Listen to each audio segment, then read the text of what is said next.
오늘은 우리 마태복음 말씀으로 온 교회, 우리 영아부 아이들까지 같은 본문으로 말씀을 묵상하고 또 이런 날은 우리 집에 가셔서 아이들과 전사님이 화목에 관해서 뭐라고 얘기하시더냐 하고 그렇게 나눔을 하시면 참 좋습니다. 주제가 화목이에요.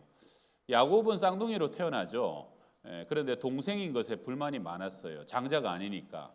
그래서 팥죽으로 형을 속이죠. 그리고 거기에 미움받아갖고 도망을 갑니다. 20년간 라반 삼촌의 집에서 머슴살이를 하죠.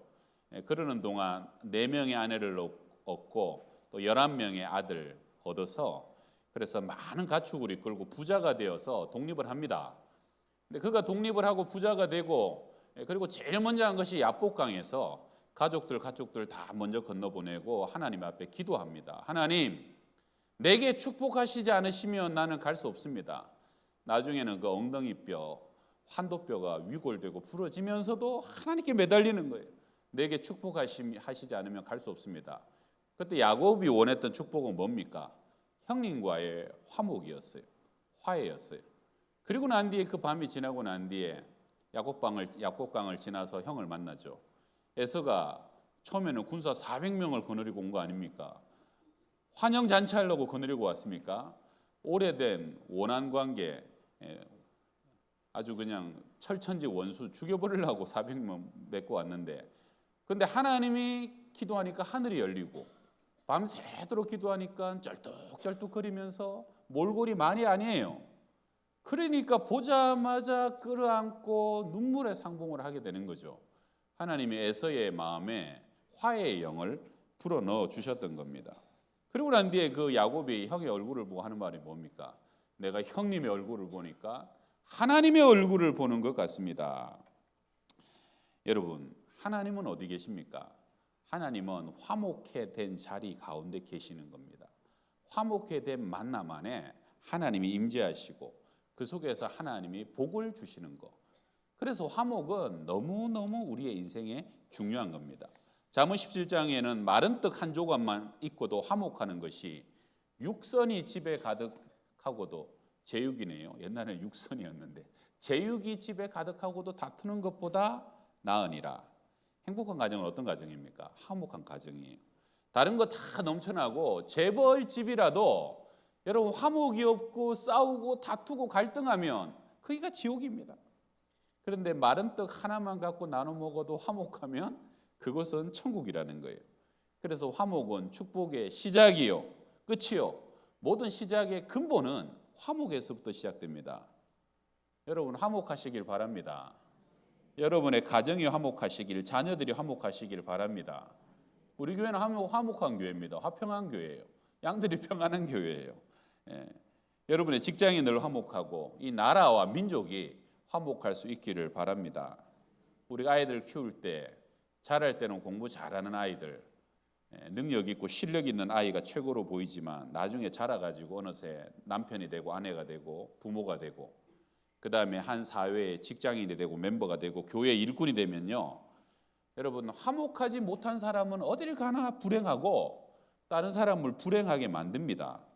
아무리 내가 똑똑하고 높은 지위가 있는데 그 사람이 가는 곳마다 다툼이 일어나요. 화목이 깨어져요. 그러면 본인도 힘들어요.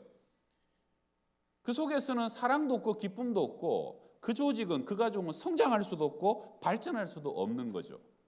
여러분 나중에 지나고 나면 남는 거는 일입니까? 사람입니까? 사람이에요. 사람. 일 많이 하려고 막 닥달을 해도 나중에 지나고 나면 사람이 남습니다. 그래서 화목은 중요한 것이고 화목한 사람이 결국은 더 많은 것을 얻는 겁니다. 영적인 것도 오늘 마찬가지잖아요. 오늘 신약 본문 우리 2절인데 같이 읽어봅시다. 시작. 그러므로 예물을 제단에 드리려다가 거기서 내 형제에게 원망들을 만한 일이 있는 것이 생각나거든 예물을 제단 앞에 두고 먼저 가서 형제와 화목하고 그 후에 와서 예물을 드리라. 아멘. 하나님께 드리는 예물은 참 귀하잖아요. 보물 있는 곳에 마음이 있다. 그리고 성경은 빈손으로는 하나님께 나가지 말라라고 가르치죠.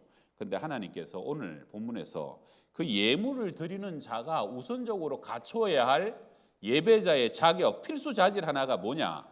형제에게 원망 들을 만한 일이 생각나거든 그 예물을 제단 앞에 그대로 두고 형제에게 달려가서 화목하고 다시 와서 제사를 드리고 예물을 드리라. 여러분 유대인들이 정기적으로 예물을 드리는 것은 예루살렘 성전입니다. 그러면 예물 듣고 양 어깨에 들쳐매고 며칠을 멀게는 걸어가야 예루살렘 성전 가는 거예요. 거기서 예물을 탁 드리려고 제사 드리고 있는데 생각나는 거죠. 아이고야, 내가 원망 들을 만한 일이 있었고 누구 마음 아프게 할 만한 일이 있었구나. 그럼 어떡하라는 거예요? 그냥 그대로 놔두고 그 몇 시간 며칠 길을 달려가서 화해하고 마음 풀고 화평하고 그러고 와서 하나님께 예물을 드리고 제사를 드리고 예배를 드릴 때 하나님이 그 예배를 연락하신다는 겁니다. 그래서 어떠한 예배보다 제사보다 앞서야 되는 것은 사랑과의 화목이고 화평이다. 저는 목회하면서 경험적으로 배운 교훈이 하나 있는데요. 여러분 떠날 때는 꼭 축복받으면서 떠나셔야 됩니다. 그리고 교회도 누군가를 떠나 보낼 때는 꼭 축복하면서 떠나 보내야 됩니다. 사람을 축복하면서 잘 떠나 보내면요, 그 다음에 좋은 사람이 축복을 안고 거기 오더라는 거예요. 제가 목회하면서 제가 그걸 배웠어요. 정말 그래요. 여러분 사람이 자꾸 울고 나가면 나중에 그 교회에 우는 일이 많이 생겨요. 근데 사람이 눈물 겹도록 축복받고 나가면 그 교회 복이 임해요. 그게 성경의 원리 아닙니까? 지난 주일에 우리가 남택정 목사님 가정을 떠나보내면서 남 목사님 오후 예배 때 이제 고별 설교하는데 뭐 설교 시작할 때부터 뭐 울음보가 터져가지고 말을 못 잊어요. 뭐 사모님도 뭐 우리가 얘기할 때마다 그렇게 고마워하고 설교가 시종 내내 교회를 향해서 고마워하고 우리 성도들이 또 작년 교구가 얼마나 사랑을 많이 줬고 지금까지 6년 동안 이 가족 같은 교회에 대한 사랑으로 설교가 그냥 절절한 거예요. 제가 그때 우리 교회가 이 교구 목사님들을 이렇게 사랑하고 목회자들을 이렇게 귀히 여기셔서 눈물로 감사하며 보낼 수 있도록 그렇게 해주셨구나. 제가 너무 고맙고 감사하죠. 저도 남 목사님과 6년간 제가 7년 사역했는데 6년간 같이 사역했잖아요. 제가 남 목사님한테 마음으로 많이 고마워요. 정말 목회를 많이 도와줬고 충성했거든요. 그래갖고 저도 진심으로 남 목사님 가정을 축복하면서 떠나보냈어요. 여러분 보셔요. 남 목사님 뒤에 어떤 분이 오나 보나마나 좋은 분이 축복을 가득 안고 오실 거예요. 안 그런 사람 오면 어떡하려나. 그런 사람 오실 거예요. 성경적인 원리. 저는 우리 교회가 양평동 교회가 참 복받을 만한 교회라고 생각하는 것 중에 하나가 목회자를 잘 떠나보내는 교회입니다. 송경 목사님 벌써 간지 4년 됐잖아요. 우리 교회가 그 목사님 갈 때도 잘했지만 가고 난 뒤에도 여러분이 얼마나 기도하고 또 연약한 개척교회라고 여러분이 얼마나 헌금을 합니까? 이렇게 하는 교회 제가 아는 건 없어요. 이 정도 하는 교회 없어요. 여러분 참 고맙고 감사한 일입니다. 2년 전에 이정환 목사님 사모님 95세로 돌아가셨죠. 저는 사실은 그 사모님 잘 몰라요. 얼굴만 알지 잘 몰라요. 근데도 여러분이 보면 이정환 목사님 일찍 돌아가셨다면서요. 은퇴하고. 근데 거의 20년 세월을 그 사모님을 사택을 제공하고 매달 적지 않은 생활비를 드리고 우리 교회가 그랬어요. 아파트 관리 다 해드리고 그래서 나중에 그 가정이 장례 다 마치고 그 가족들이 다 목회자잖아요. 그 가족들이 떠나갈 때 진짜 교회를 고마워하면서 지방으로 나도 이제 어머니 이만큼 모셨으니까 나도 할머니라 손자들이랑 같이 살린다 그러면서 떠나가셨어요. 지방으로. 근데 정말로 중심으로 고마워하고 가셨어요. 그 고마움을 제가 느꼈죠. 우리 여러분 또 원로 목사님도 참 우리 교회가 어른에게 잘하는 교회. 그래서 원로 목사님도 늘 교회 생각하면 감사하게 생각하시고 한 번씩 오시면 여러분이 또 어떻게든 목사님 잘 대접하고 섬겨드리려고 애쓰는 것 참 감사한 거예요. 저희 교회는 또 제가 잘 모르지만 앞에 목사님 자녀들도 유재한 목사님 자녀들도 우리 교회 지금까지 나오시잖아요. 그게 화목하니까 교회를 섬기고 나오는 거죠. 자녀들이 계속 대를 이어서 섬기고 싶은 교회 그게 쉽지 않아요. 그래서 오늘 제가 여러분들에게 덧붙여 하나만 부탁드리면 여러분 혹시 교회를 떠나갈 일이 있으면 꼭 축복받고 떠나가시기를 바랍니다. 여러 교회에서 신앙생활하고 수십 년을 신앙생활했는데 여러분 그렇게 오랫동안 있다 보면 꼭 좋은 기억과 좋은 추억만 있겠습니까? 눈물 겹도록 사랑스럽기만 한 분만 있겠어요? 어떨 때는 막 서운한 마음에 소리 없이 쥐도 새도 모르게 떠나고 싶은 분도 있겠죠. 근데 그렇게 떠나가시면 간분도 보낸 교회도 복이 임할 수 없어요. 그렇게 떠나고 나면 나중에는 서로의 마음속에 조용히 떠난다고 했는데 서운함이 있고 섭섭함이 생겨요. 원망이 생겨요. 여러분 목회자도 그래도 내 양이라고 그 세월 동안 본 게 얼마고 신방한 게 얼마고 함께 예배 드린 게 얼마인데 그렇게 가버리면 목회자도 서운한 마음이 들죠. 가시는 분도 뭔가 그런 일로 떠나고 가고 난 뒤에도 그때는 조용히 간다고 갔는데 교회가 여러분 막상 떠나고 보면 교회가 커요. 떠나고 보면 야, 그 교회가 이런 일 저런 일 이런 추억들 그런 사랑들 떠나고 보면 안다니까요. 양평동 교회가 얼마나 내 인생에 큰 교회였는가 떠나보면 알아요. 근데 축복받지 못하고 떠나면 나중에 오고 싶어도 못 와요. 방문하고 싶어도 결혼식 하나 참여하고 싶어도 사람 마주칠까 봐 못 온다니까요. 그러니까 여러분 섭섭할 때는 원래 떠나는 게 아니에요. 더 버텨야 돼요. 더 있어야 돼요. 제일 나를 축복해 줄 수 있는데 떠나야 된다니까요. 그래야도 교회도 복을 받고 그 사람도 복을 받는 거예요. 그래서 지난 세월이 어떻게 했건 관계가 어떻게 했건 마지막에는 풀 거는 풀고 화해할 건 화해하고 그래서 서로가 축복할 수 있는 속에서 떠나는 것이 우리 모두에게 하나님께서 원하시는 뜻이 된다는 겁니다. 옛날에는요 여러분 목회자가 축복할 수 있는 기회를 많이 만들어 주셨어요. 애 낳으면 막 피등인데도 뭐 위생 생각 안 해요. 목사님 오셔서 기도해 달라고. 그래서 우리는 병원 가서 애들이 그 뭐예요? 요새 몸조리 하는데 어디예요? 산후조리원 가기 전에 우리 다 불렀어요. 옛날에는. 그래갖고 애들 가면 남들 보기 할아버지 보기 전에도 제가 먼저 본 애들도 많아요. 그래갖고 애들을 축복하는 거예요. 100일 되면 와서 기도해 달라고 그러고 돌 되면 기도해 달라고 그러고 그래가지고 애들한테 예배 드리고 기도해라 가는 게 귀찮을 정도로 많았어요. 근데 지금은 부르는 데가 없어요. 제가 어쩌다가 불러서 안수기도 하면 저 떠나고 나면 막 혹시 뭐가 묻었을까 봐 이렇게 뭐 그건 당연한 거죠. 애는 위생은 해야 되죠. 그런데 뭐 여러분 결혼이든 유학이든 군대 가는 거든 나중에 별세하는 거든 취업하는 거든 뭔가 처음 할 때는 우리 일이 뭡니까? 우리 일이 축복하는 일이에요. 우리가 마음껏 축복할 수 있도록 여러분들이 우리를 자꾸 일을 시키셔야 돼요. 그래야 제가 복을 받아요. 성도들을 축복하는 것이 목회자의 일입니다. 그래서 이 복이라는 것은요 서로 비는 것이 돌아오고 그래서 온 교회에 복이 임하게 되는 것이에요. 여러분 옆 사람에게 한번 얘기해 주세요. 사람의 축복 속에 하나님이 복을 주십니다.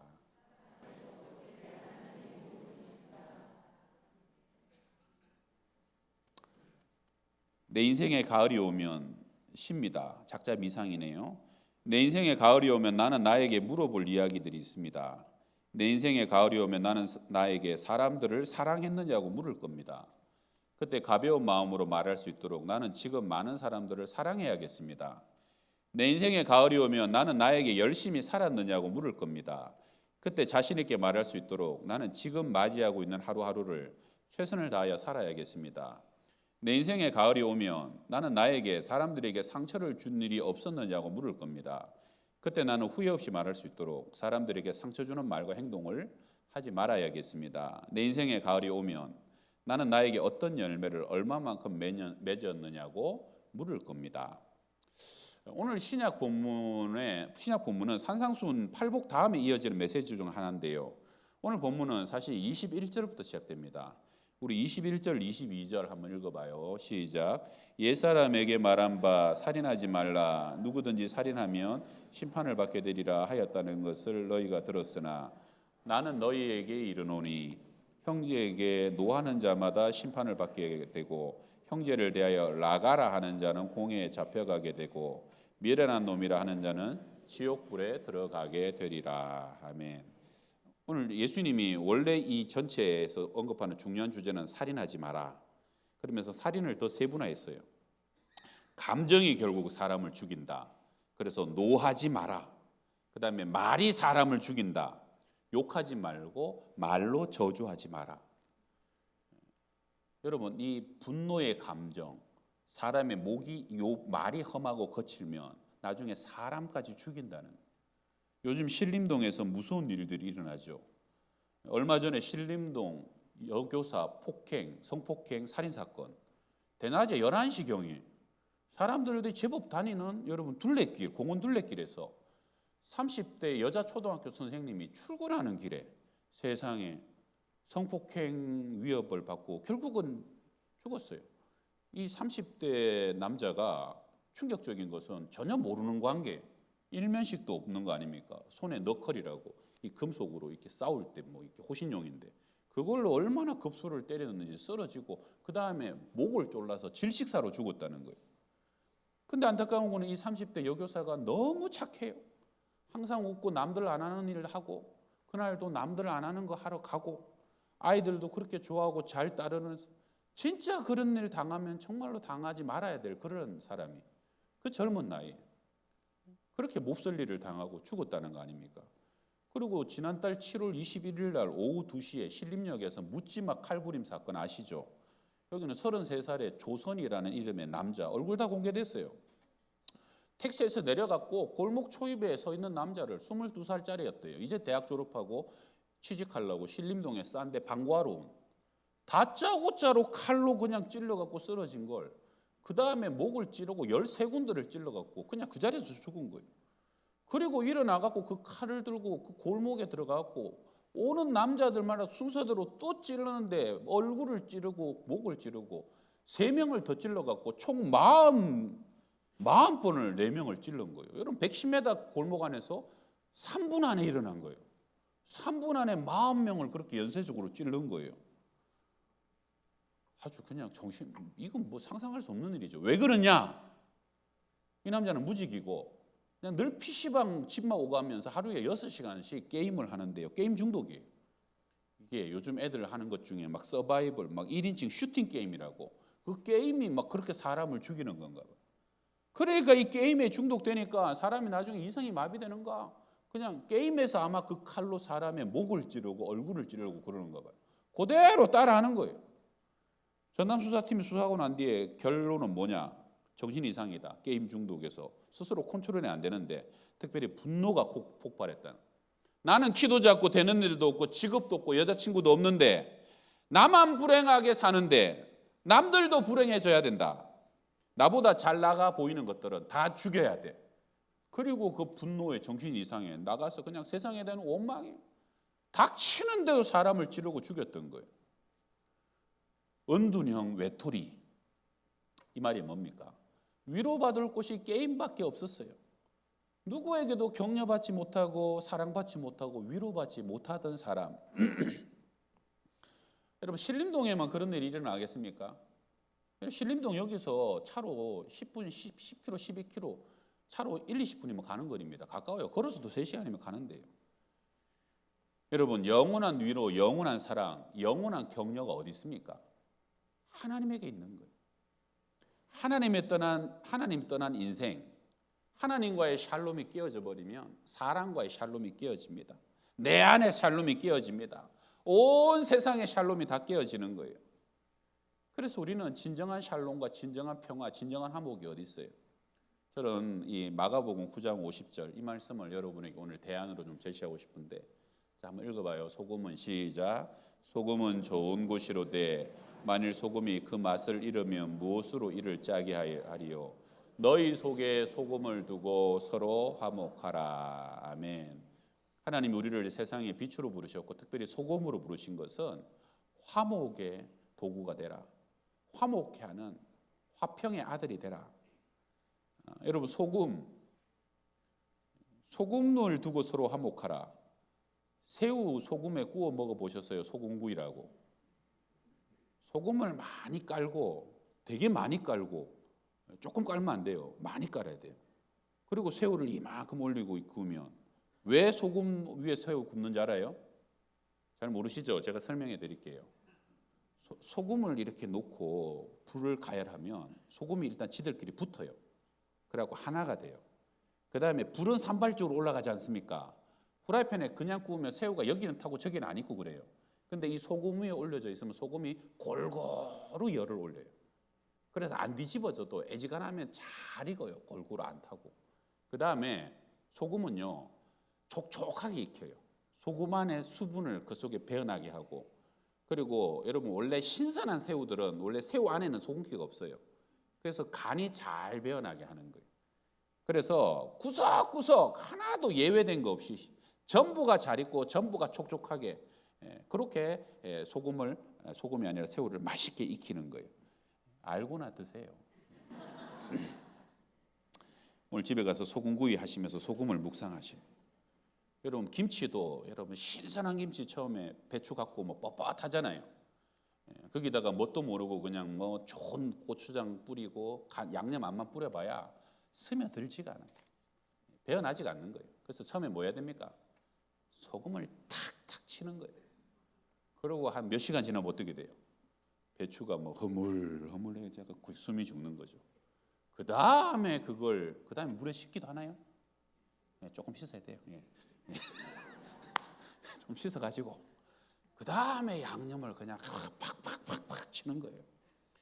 그러면 그 양념과 이게 배추가 버무려지면서 겉절이 되고 배추도 되고 김장도 되는 거 아닙니까?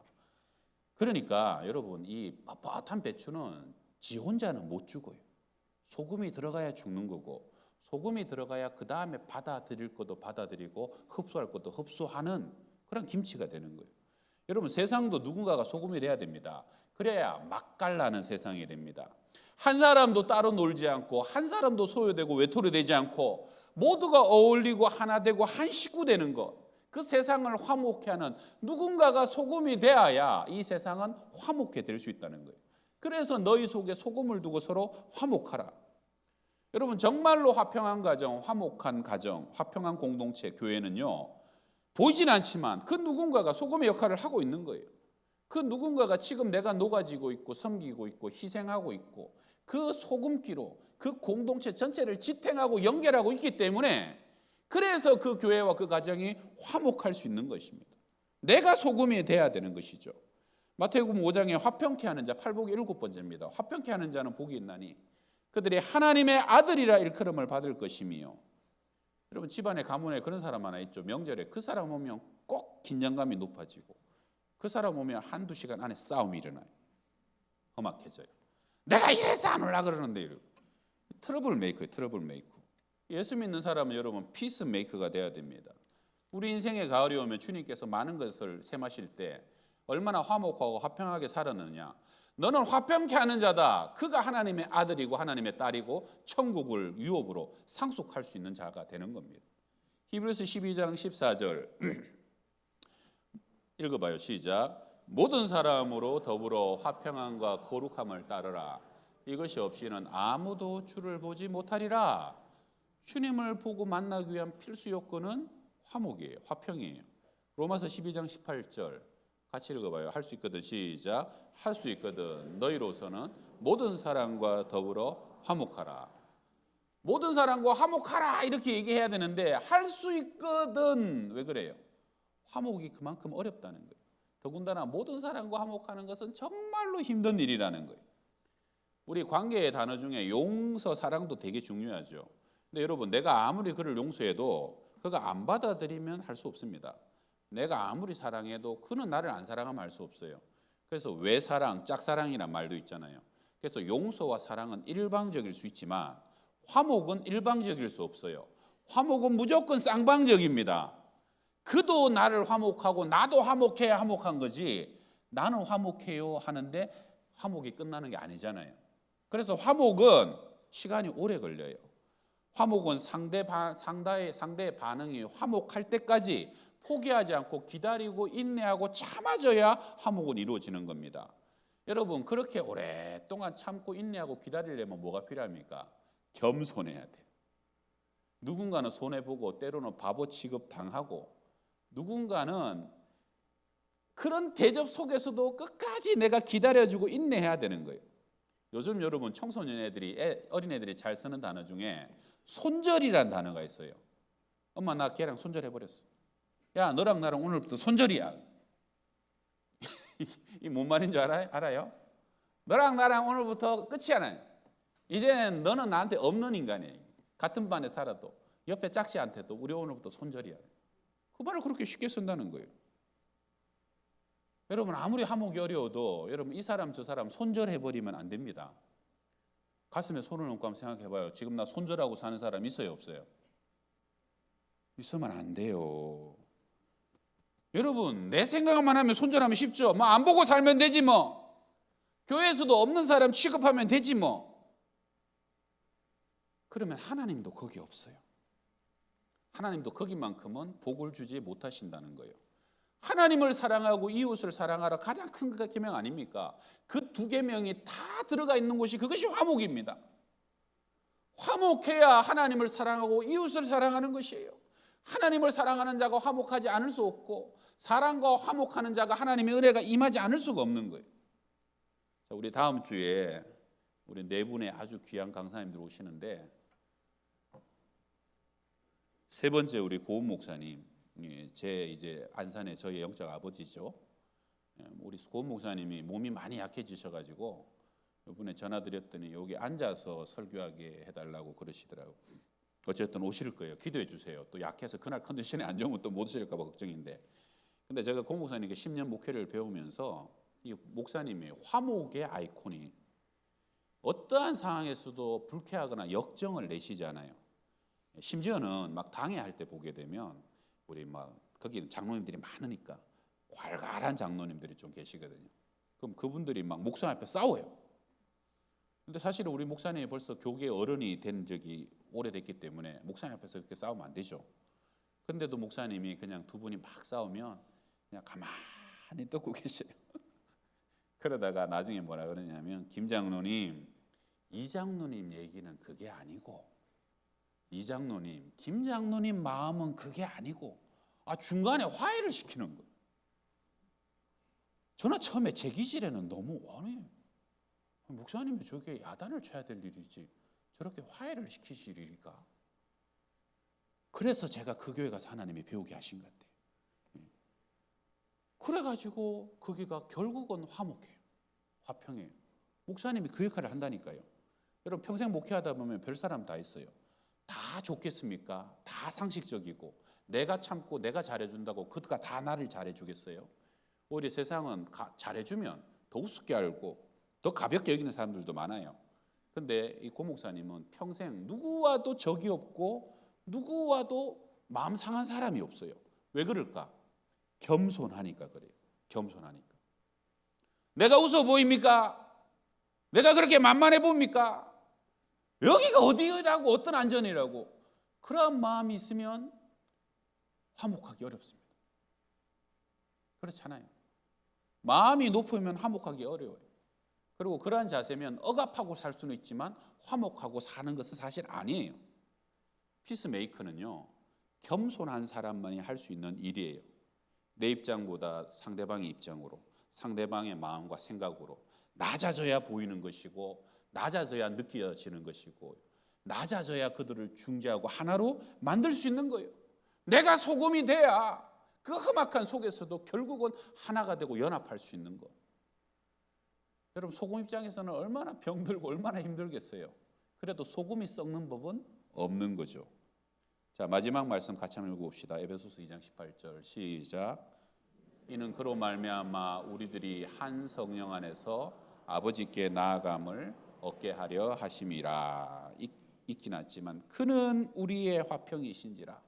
둘로 하나를 만드사 원수된 곳 곧 중간에 막힌 담을 주님께서 자기 육체로 허시고 주님의 몸을 찢고 피를 흘려서 십자가로 막힌 높아진 담을 허셨다는 것이죠.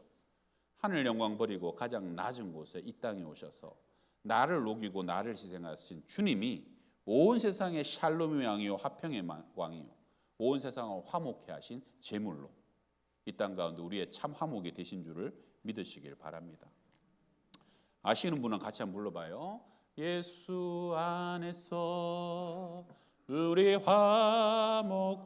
화목됐네. 예수 안에서 우리 화목됐네. 하나님의 영광 함께 누릴 소망 할렐루야 예수 안에서 은이 화목됐네. 할렐루야. 기도합시다.